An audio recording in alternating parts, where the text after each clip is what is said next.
Hey guys, we're back with the next new episode of King's Court, and today's an exciting day. We actually have my first guest on the podcast, so I'll let him introduce himself here. What's good, guys? It's Trey Martin out here. Feeling honored and privileged to be here. First guest here for the podcast. But yeah, so here I'm a Miami-based rapper, photographer slash actor, just all around artist. Just want to create some creativity out for you guys, and something you guys can actually connect to. So really excited for this podcast, though. All right, cool. So you kind of do a little bit of everything then. A little bit of everything, yeah. Yeah. So what got you into all this? Like, where did it all start? Well, it's a funny story because when I was a kid, I was actually not into music at all. I actually wanted to get into sports, but my mom, she's very religious. She's strictly Christian, and she wanted me to get into music, gospel music and all this. And so she kind of forced me into music, like in band, back in school, and I actually ended up liking it. I actually liked music. And from there, I kind of just blasted off into, saxophone. I was first an instrumentalist. That was my introduction to music. I was playing the saxophone, piano, drums, guitar, bass, all the instruments you can ever imagine. And then later on, as time progressed, when I got older, when I was able to kind of branch off from my parents, I started getting to, being a rapper and started writing. I was writing and rapping since I was I think back when I was in sixth grade, but I never really took it serious. It was kind of just this thing that I kind of loved doing. And now I'm in the point in my life where I want to take it serious. I want to take it to another level, and be able to share, to the world all of my creations, all of the art, just a little piece of my mind. Man, that's awesome. I feel that. I used to, not so much now, but I used to be really big into sports when I was younger. I still play a little bit here and there, but not as much now. I think that's awesome. You started off like instrumental. I'm actually trying to learn the piano right now. So, Oh, that's dope. I think that's cool. So what type you do photography too, right? Yes, sir. What type of photography do you do? And do you find like photography, do you ever like try and integrate everything kind of together and use like a little bit of everything to create something? Well, with photography is funny for me because it's been something. The actual DSLR, it was introduced to me recently, about a year ago. That's when I was able to buy one and actually hold one and actually learn from it. Before that, my photography was on my phone. So Yeah. I would just see something, it would catch my eye. I'd be like, damn, that would be a really great picture. So I would take the picture and I would edit it on my phone. That's when I started digging deep within the app store, looking for photography, like apps where I could edit it, where I could, just kind of improve the look out of it. Then from there on, I actually bought a DSLR. My first DSLR was like a Nikon. I think it was like a Nikon D40, I believe. And at first, I was strictly portraits. It was all about portraits.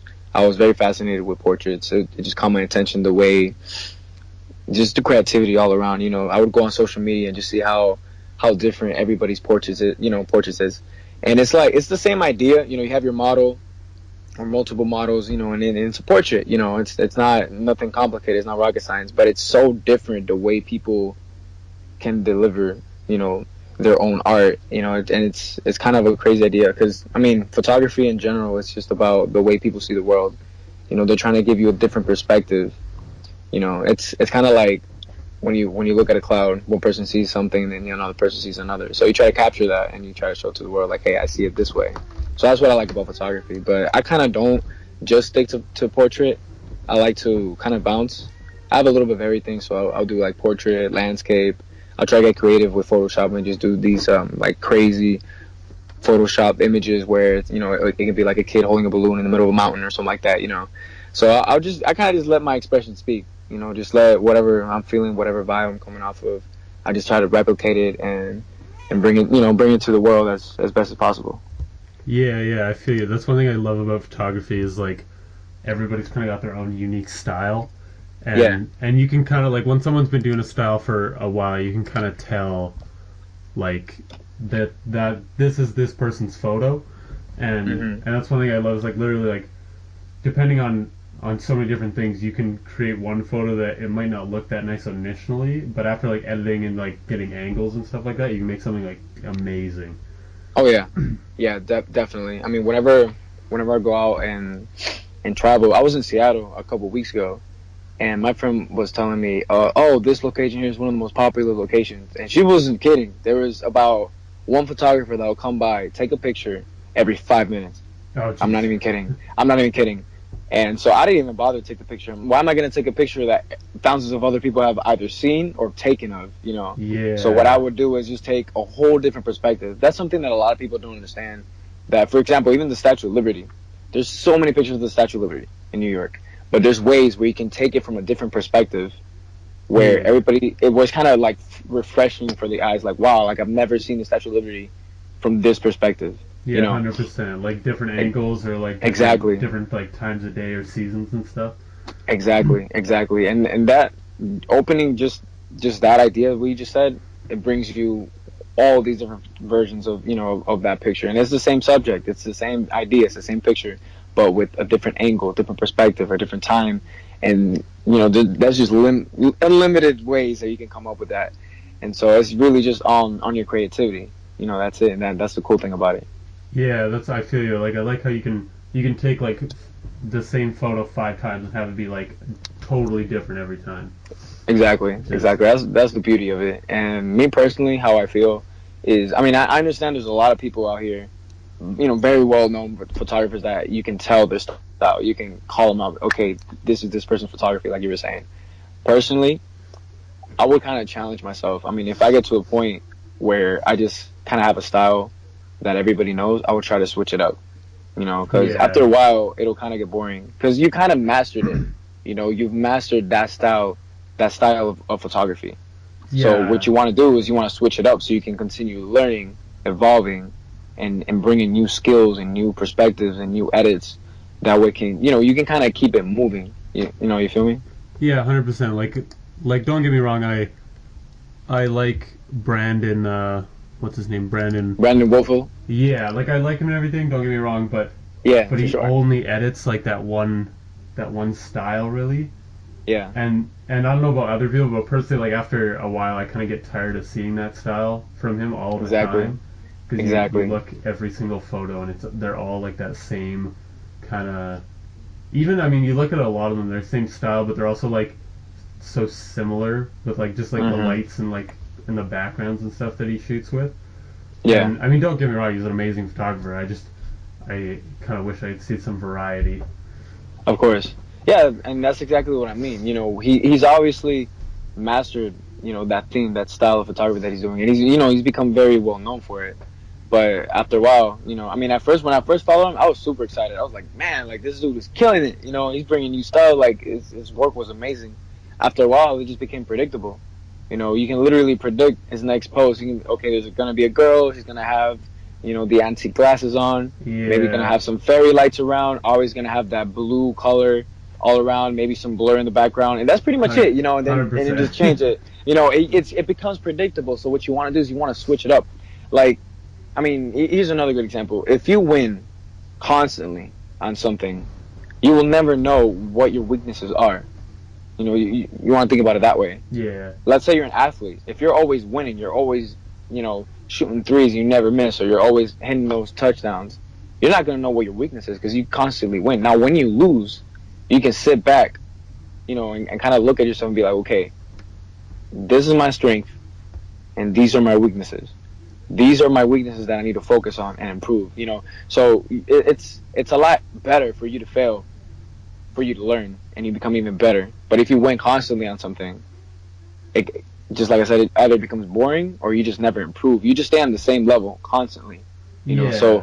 and the only way for you to continue evolving, is to failing. And the only way to fail is for you to try new things and come out and take risks and sacrifices and just all around, just go outside and just be different. R- So right, and I feel like if you're winning all the time, like it would be fun at first, but it's gonna get boring if you don't run into any exactly. challenges and stuff. I mean, imagine like you said, you're the best basketball player ever, and pretty much every shot you take, you hit. Like, yeah, it might be fun at first, but after like 10, 15, 20 games of you never missing, and like there's no challenge to whatever you're doing, I feel like it just get Exactly. boring. And that's one thing I love about like any like artistic type of thing. So how you do your music and photography and acting and any of that stuff is you really more or less you can do whatever you want, and the only person that's dictating what you do is you. You don't have someone standing over you saying you have to do this way or anything like that. Like if you want to be good at it, you got to put in the effort and the work. Exactly.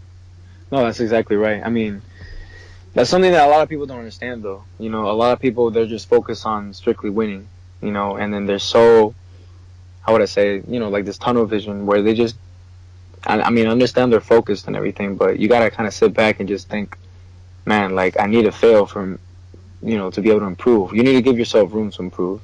You know, not a lot of people don't understand that. And even for Brandon, like, we use Brandon as an example. Man, the one day that man posts or just uploads a different picture that's completely different from his style, it's gonna blow up. Oh yeah, 100%. You know, it's gonna blow up. You know, so that's another cool thing about change. It's like I said, it's refreshing to the eyes.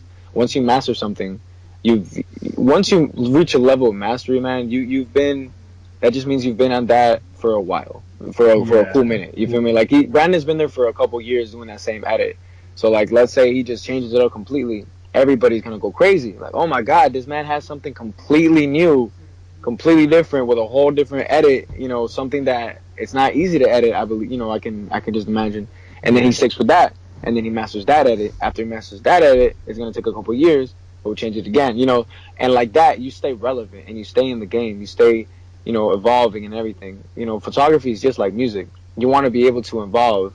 You know, photography in general. You want to be able to make it grow. You know, you want to bring something new to the table, a new skill or a new edit, something that nobody's done before. You know, you don't want to compare yourself to others and try to be like, oh, I want to take a picture like this person does. Don't think like that. You know, you want to be different. You want to take a different picture, something that people haven't seen before, which is the cool thing about photography. You know, that's why. I mean, IG it's a good thing, but it's a bad thing at the same time because a lot of photographers, especially locals and people that just start, they want to take the same pictures as everybody else, the same style of portraits, you know, with the same poses or the same outfits, you know, or to try to get the same kind of looking model, you know, and that's something I honestly, in my opinion, that's really bad. You know, you want to actually think about what you can do to evolve as a photographer and in photography in general. You know, if you want to think of it like a history book, you know, every photographer, there's going to be one big photographer that's going to be, okay, this photographer brought this edit, and this photographer introduced these type of lenses. This photographer introduced, I don't know, like frequency separation, you know, and this photographer did this, and this, and this, you know, and then the history book is not going to mention all the little photographers that mimic them or try to copy them. It's only going to be the original. So that's what you want to think about. You want to be, okay, in the history book, I want to be the next one. I want to be the next name in there because I want to do something big. I want to do something just iconic, something completely different, something that nobody's ever done before. You know, and you want to think of it that way in any creative way, in any art. You know, it can be dance, singing, music. It can be rapping, writing, photography, film, act, you know, all of that. You know, you want to bring something new. It's kind of like a plant. You know, if you love dance, the plant that represents dance, you wanna feed it, you know, and make it grow. You don't want to give it something that it already had, you know. So you want to take it a step further. So that's something that a lot of people don't really do. They kind of just sit back and copy other people and try to master their skills instead of mastering their own skills, where they could have a skill that nobody else has done before, you know. Yeah, totally. And I find that's the problem with, I mean, any community you look at, whether it's YouTube, Twitter, Instagram, photography, music, like everybody, one person, you know, they hit that one style someone likes or that people like, and they blow up, and then all of a sudden you've got 20,000 people doing the exact same thing. Oh yeah. But then they're all complaining that they're getting nowhere because, oh, it works for whoever. Why doesn't it work for me? It's like, well, because that guy's the original. If I want to see that style, I'm going to go look at the original. Why would I look at a copy that's going to do it almost as good when I could just see the original, which is exactly what you want to see, right? And I mean, like, especially, I find music, you look at a lot of the top 40 type songs, and a lot of them are so similar. Mm-hmm. I find, like, they've got, like, pretty basic, like, lyrics and stuff like that, and a lot of them, they're not really, there's no depth to the song, you know what I mean? Yeah, no, I completely get what you mean. I mean, me personally, I'm always on top of the hip hop and rap community. Sometimes I'll give it my pop and this and that, but I mean, since most of my knowledge comes from hip hop, I mean, coming from a rapper, I mean, here's a good example. When Lil Pump, XXX, and all these other new rappers that came about, I believe a couple of years ago. I think it was like last year when they just started exploding. I started noticing that a lot of local rappers started mimicking them. I went to a show in Tampa to perform, and I was just connecting with different rappers. And when I started listening to their music, they all sounded the same. They all sounded like Lil Pump. They all sounded like XXX. They all sounded like Trippie Redd. They all sounded like these rappers that kind of have like this hype beat. This really over bass, over compression on the beat, and then just scream on the mic. And that's something to me. I feel like is just a downfall. You as an artist, you're not gonna go anywhere like that because you already have Lil Pump and XXX with that sound. You want to bring something new. That's why they came up so quick. That's why they came up so young, because they brought something new.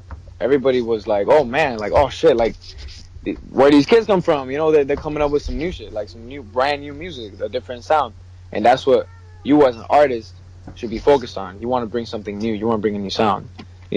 Like once it becomes repetitive, it just sounds the same. You're not going to get anymore. Just like you were saying, why would I want to look at a copy when I could just listen or hear or watch the original? You feel me? Yeah, exactly, and that's 100% like so many people need to learn that.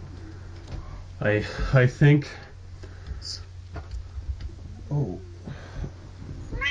So, ooh.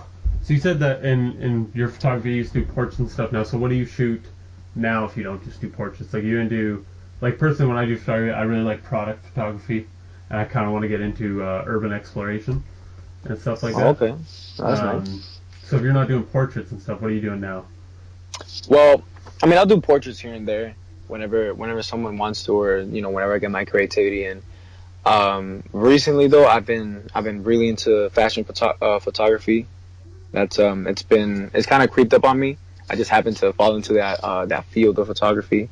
Product photography is also something I actually do really want to get into. I just need to buy the macro lens. That way, I'm able to provide that finish, that because whenever I envision something, I want to replicate what I vision. Yeah. And sometimes the lenses that I have, they're not capable of bringing in that detail that I'm kind of looking for. So I'm investing on some lenses for that. And beyond that, I got my landscape photography. I really love landscape photography. It's something I've always loved doing.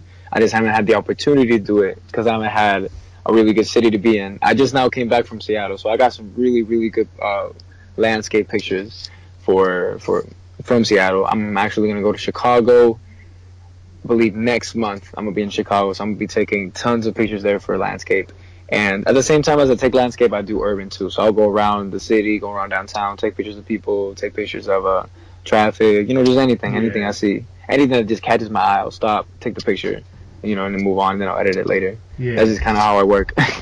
Yeah, I feel you. I'm like, I'm going to Bali in August, so I'm super pumped. Oh, nice. Gonna buy the biggest SD card I can find and just take like hundreds of photos. Honestly, yeah, I would get like 4 128 gigabyte memory cards. Yeah, that's like the best way to go. Yeah, we're going for a couple of weeks, and I don't want to bring my computer or anything, so I don't have any way to get the stuff off one SD card onto any sort of file drive. So probably just buy a whole bunch of SD cards. Yeah, just definitely buy a bunch of SD cards. The one thing that I felt overwhelmed with is that I wanted to go everywhere, and I wanted to take pictures of everything because you're not going to be there forever. Yeah. You don't live there, so you kind of want to just take every second, every moment, and you just want to snap a picture. It doesn't even matter if it was even good. You just want to take the picture anyways because I'm not going to be here anymore. I'm not going to be at this spot for a while, so I'm going to take it anyway. That was my mindset in Seattle. I came back with I think about 3,000 pictures, and I brought my laptop. So I was just taking pictures, dumping them all on my laptop, and it just kept going. Then the very next day, I just cleared them all out, ready for the day, full charge, and everything. Just went out. I think I went to downtown about 4 in the morning. I came back the next day at like 8 a.m. because I was in downtown.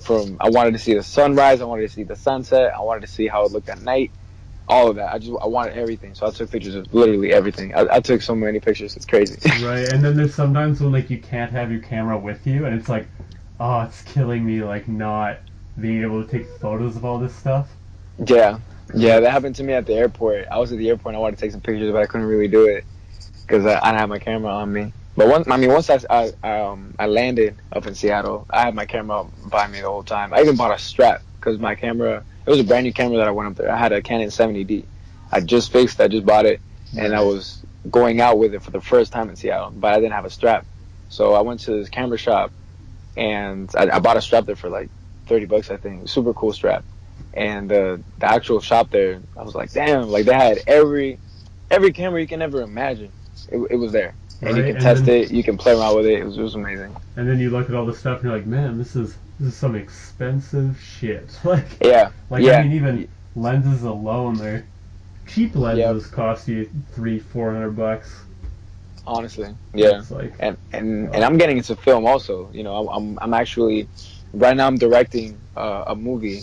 Oh, that's cool. Not even a movie, but like even a show, because my friends and I were trying to make it like a show for YouTube. So we want to shoot the whole season, first season, drop it on YouTube, episode by episode, weekly.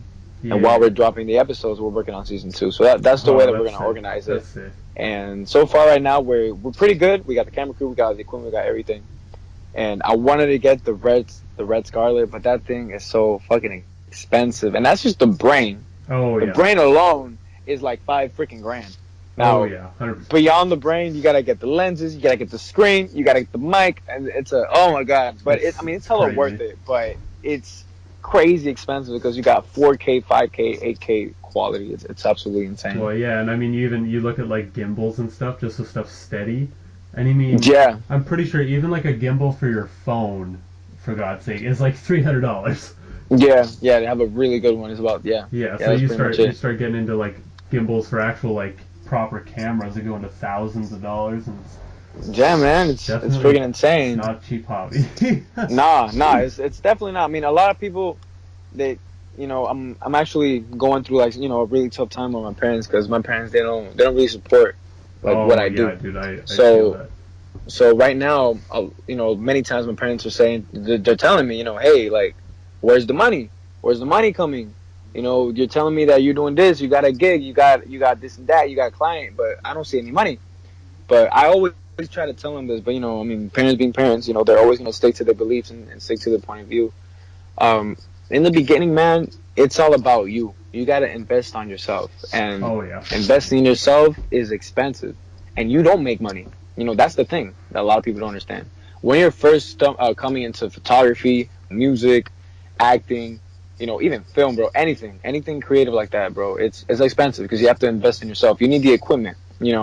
Obviously, to start, you don't need professional equipment. If you want something, you don't need professional equipment. But you, as a person that wants to be able to provide good quality, be able to grow and learn and be able to use these professional equipment for a professional company, or company environment or setting, you want to be able to learn. You want to know how to use it. Because let's say you're a freelance photographer, and let's say a magazine company comes to you like, hey, we got a job for you. We love your photography. We can actually provide you with some equipment. I mean, I'm guessing though they might even teach you, but like it'd be really nice for you to already know how to use that equipment. Yeah, most people don't. I don't know if that makes sense. Yeah, no. Most companies don't want someone that's like. They don't necessarily want someone that's getting there. They want someone that's there already. Exactly. So exactly, it's all about your image. You want to create. Yeah, you're your own brand. You as a person, you're your own brand. So you want to be able to create this image that people see and they say, "Wow, I like this person's image. I like this person's brand. I like his style. I like his theme. I like the way he thinks. I like his mindset. His workflow is amazing. I'm hire him." That's the way it works. It's same thing for artists. Singers, rappers, lyricists, anybody. They want an artist that's already, like, just, how would I say, like, they already have the brand around. They already have their setting. They have everything done. They're set. All you need, you as a company, is to polish them and just throw them out there, make money. Literally, that's it. Yeah, they're established.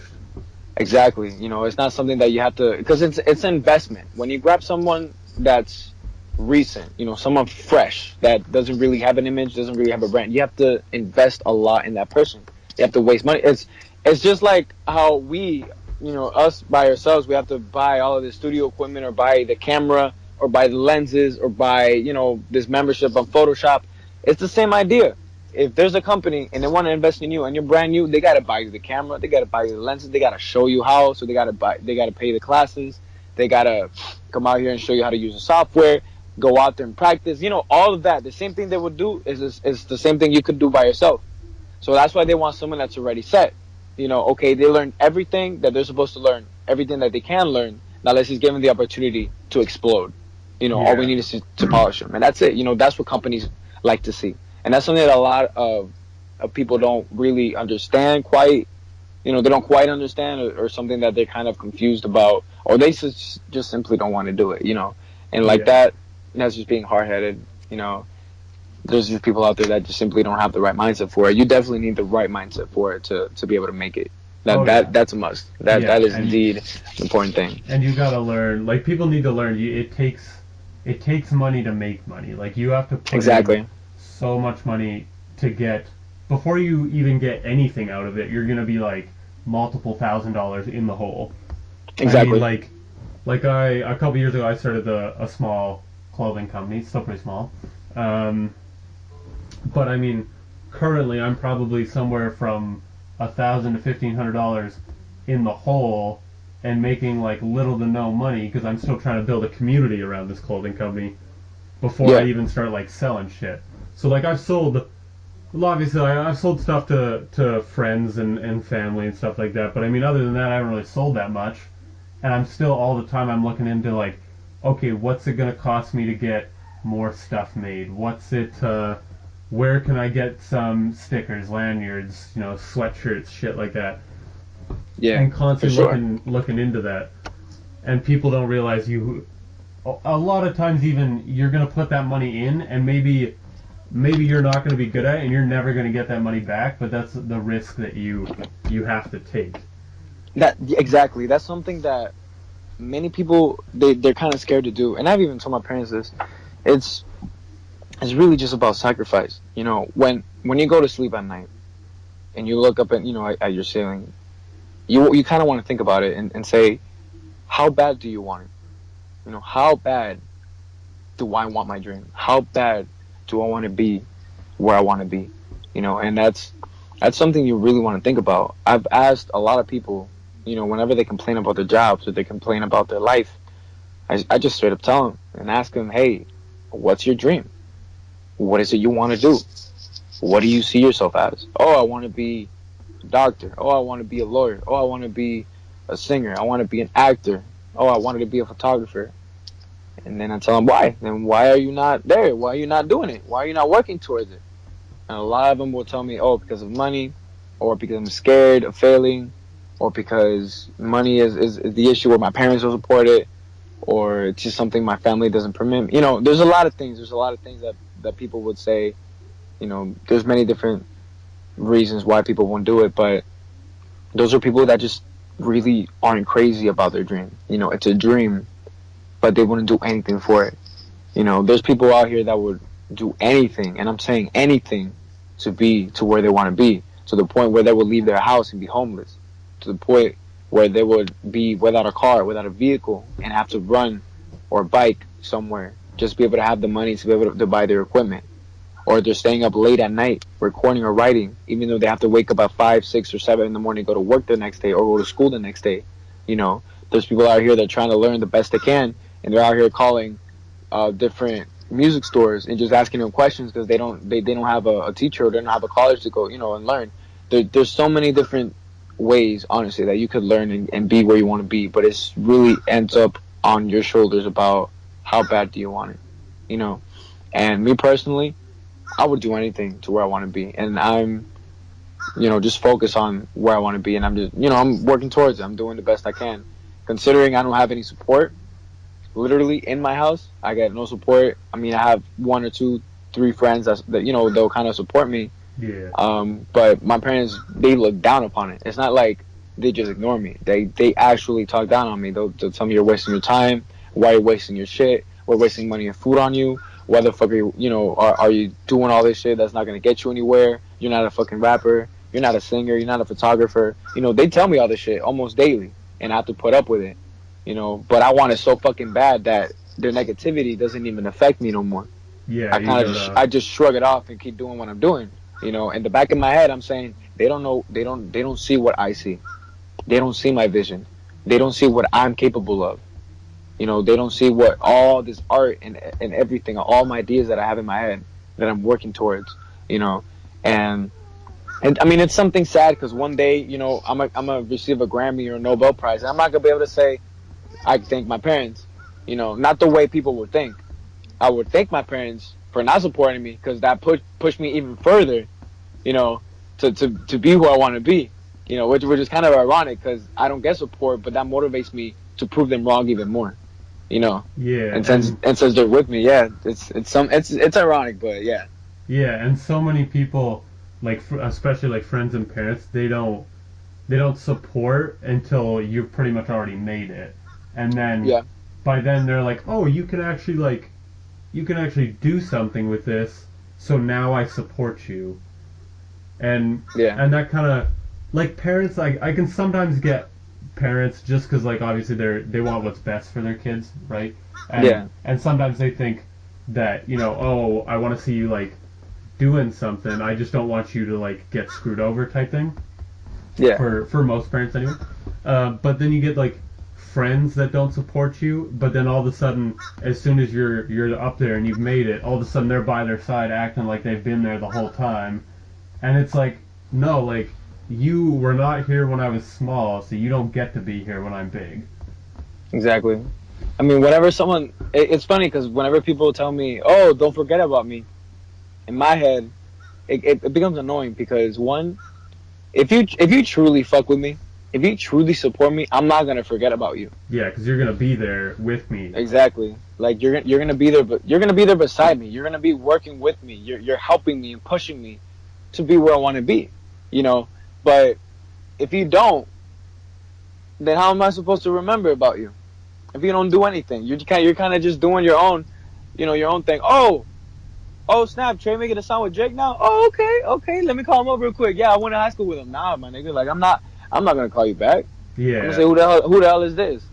I haven't heard about this person since high school. Why the fuck they call me now? Oh, cause I fuck with Drake. Nah, my nigga. Like I'm not gonna answer that. Yeah, but if you fucking with me since day one, where you're telling me, Trey, go out here and record. Trey, I'll open my doors. I'll open my crib for you so you can record here since your parents don't let you record. Or be like, hey Trey, do you need a model? I got you.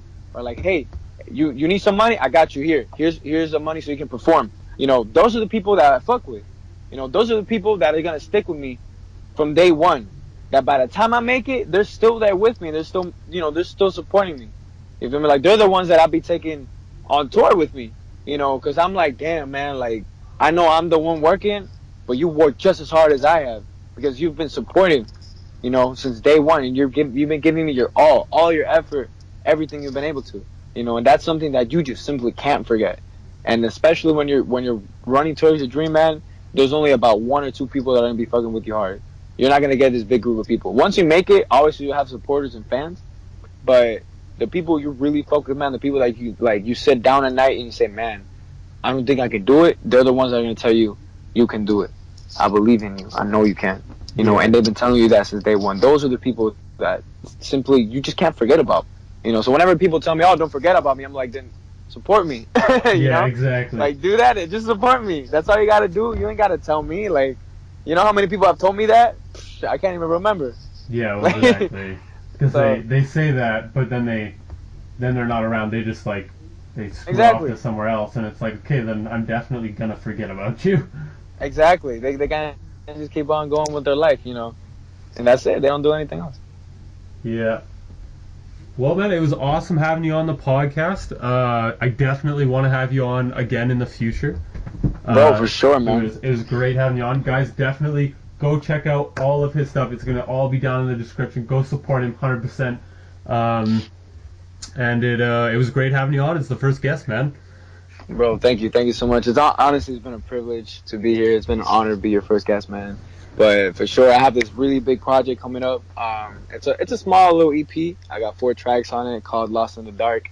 Kind of explains more in depth about my history and about who I am as a person, how Trey Martin came to be. So definitely be eyeing that for out. Thank you to everybody out here that's been listening. Thank you guys.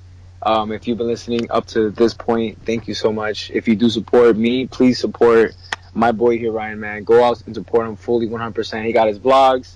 He got his podcast. He has his photography. Please go out, check out his work, give it a like, give it some engagement. Don't just follow him, but give him engagement. Nowadays, it's so hard to find people that actually engage in their work. You feel me? So please, like, honestly, give him some feedback. Give him, just little emojis, little fire emojis. Be oh snap. Just give him some authentic feedback. Guys. So definitely, thank you guys for everything.